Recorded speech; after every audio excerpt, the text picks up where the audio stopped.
भाजपा 3 कृषि कानून दोबारा क्यों थोपना चाहती है?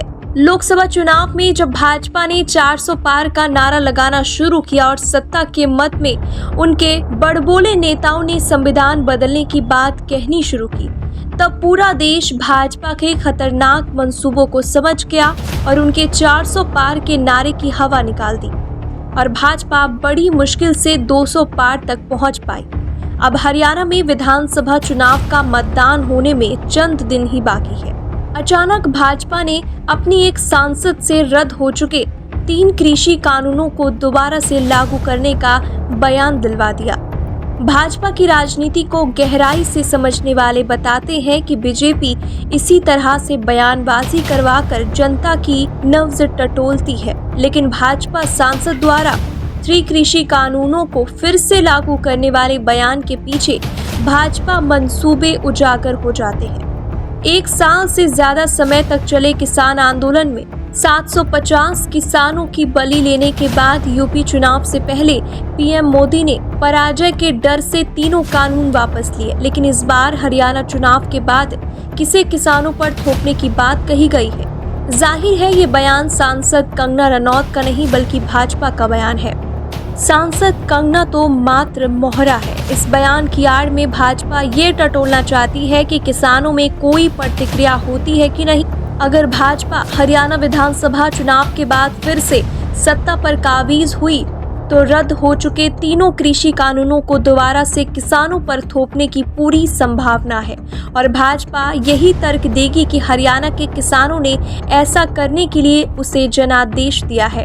किसान क्यों नाराज है भाजपा से? हरियाणा में किसान आंदोलन भाजपा की जड़ में मट्ठा डालने वाला आंदोलन साबित हुआ।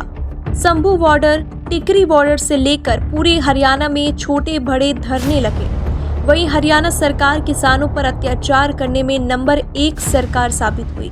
हरियाणा की बीजेपी जेजेपी सरकार ने हरियाणा, पंजाब व दिल्ली की सीमाओं पर बैठे किसानों पर जुल्म ढाने में कोई कोर कसर नहीं छोड़ी।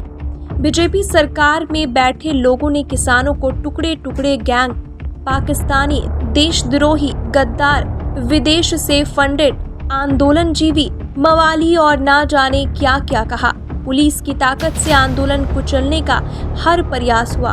किसानों के रास्ते में मोटी मोटी नुकीली किले ठोक दी गई। सीमेंट की पक्की दीवार, कंटीले तार लगा दिए गए। किसानों पर आंसू, गैस के गोले, लाठियां, कड़ाके की सर्दी में ठंडे पानी की बौछारें मारी गई। सरकारी प्रताड़ना, अपमान के कड़वे घूंट पीने के बावजूद किसान शांति और संयम से आंदोलन करते रहे और 750 किसानों की शहादत के बावजूद किसानों ने हिंसा का रास्ता नहीं छोड़ा। प्रदेश की बीजेपी सरकार समेत लोकसभा व राज्यसभा में कुल 15 में से 14 भाजपा सांसद किसानों के विरोध में और तीनों कृषि कानून के पक्ष में खड़े रहे, जबकि हरियाणा के अकेले विपक्षी कांग्रेस सांसद दीपेंद्र हुड्डा सड़क से लेकर संसद तक किसानों की आवाज उठाते रहे। सर्दी, गर्मी, बरसात, सरकारी अत्याचार सहकर भी किसान झुके नहीं, ना ही अपने कदम पीछे लिए। हालत यहाँ तक बिगड़ गई कि करीब साल भर तक हरियाणा के मुख्यमंत्री और उप मुख्यमंत्री जनता के बीच नहीं जा सके।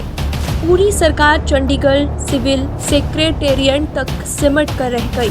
अंत में हारकर केंद्र सरकार के मुखिया एक दिन टीवी पर प्रकट हुए और किसानों से माफी मांगते हुए तीनों कृषि कानूनों को वापस लेने की घोषणा की और कहा कि वो किसानों को समझा नहीं पाए। दरअसल पीएम मोदी का असली कष्ट ये था कि किसान उनकी खतरनाक चाल को समझ गए। 3 कृषि कानूनों के पीछे का छुपा हुआ सच ये है कि किसानों के उत्पादन का भंडारण करने के लिए कृषि उत्पादों के व्यवसाय से जुड़े देश के शीर्ष उद्योगपतियों ने बड़े पैमाने पर भंडारण के लिए गोदाम बना रखे हैं। भाजपा 3 कृषि कानूनों की आड़ में ऐसे ही धनाढ्य लोगों के हितों को साधना चाहती है। अब लोकसभा चुनाव संपन्न हो चुका है और जेडीयू व टीडीपी के समर्थन की बैसाखी के सहारे भाजपा ने केंद्र में फिर सरकार बना ली है।